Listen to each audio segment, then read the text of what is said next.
Can you be good without God? Let's find out.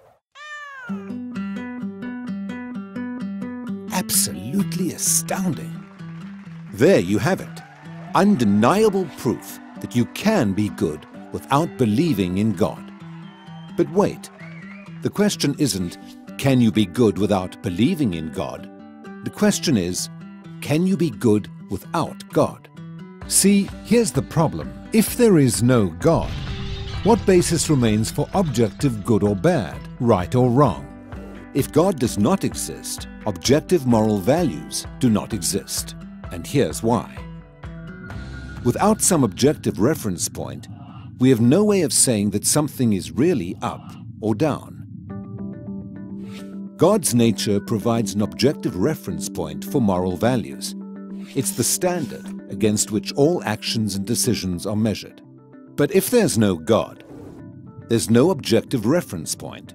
All we're left with is one person's viewpoint, which is no more valid than anyone else's viewpoint. This kind of morality is subjective, not objective. It's like a preference for strawberry ice cream. The preference is in the subject, not the object. So it doesn't apply to other people. In the same way, subjective morality applies only to the subject. It's not valid or binding for anyone else. So, in a world without God, there can be no evil and no good, nothing but blind, pitiless indifference. God has expressed His moral nature to us as commands. These provide the basis for moral duties. For example, God's essential attribute of love is expressed in His command to love your neighbor as yourself. This command provides a foundation upon which we can affirm the objective goodness of generosity, self-sacrifice, and equality. And we can condemn as objectively evil greed, abuse, and discrimination. This raises a problem. Is something good just because God wills it, or does God will something because it is good?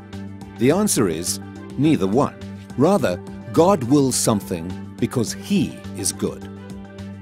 God is the standard of moral values, just as a live musical performance is the standard for a high-fidelity recording.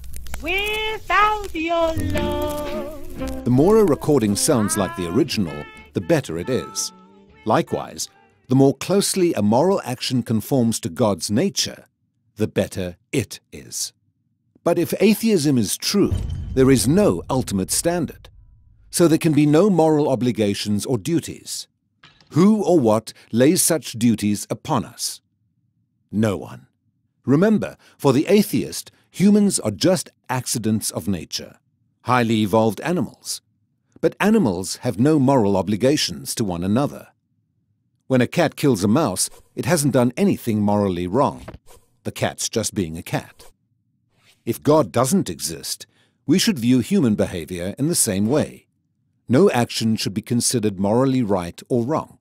But the problem is, good and bad, right and wrong, do exist. Just as our sense experience convinces us that the physical world is objectively real, our moral experience convinces us that moral values are objectively real. Every time you say, "Hey, that's not fair, that's wrong, that's an injustice," you affirm your belief in the existence of objective morals. We're well aware that child abuse, racial discrimination, and terrorism are wrong for everybody, always. Is this just a personal preference or opinion? No. The man who says that it is morally acceptable to rape little children is just as mistaken as the man who says 2 + 2 = 5. What all this amounts to, then, is a moral argument for the existence of God. If God does not exist, objective moral values and duties do not exist. But objective moral values and duties do exist. Therefore, God exists. Atheism fails to provide a foundation for the moral reality every one of us experiences every day. In fact, the existence of objective morality points us directly to the existence of God.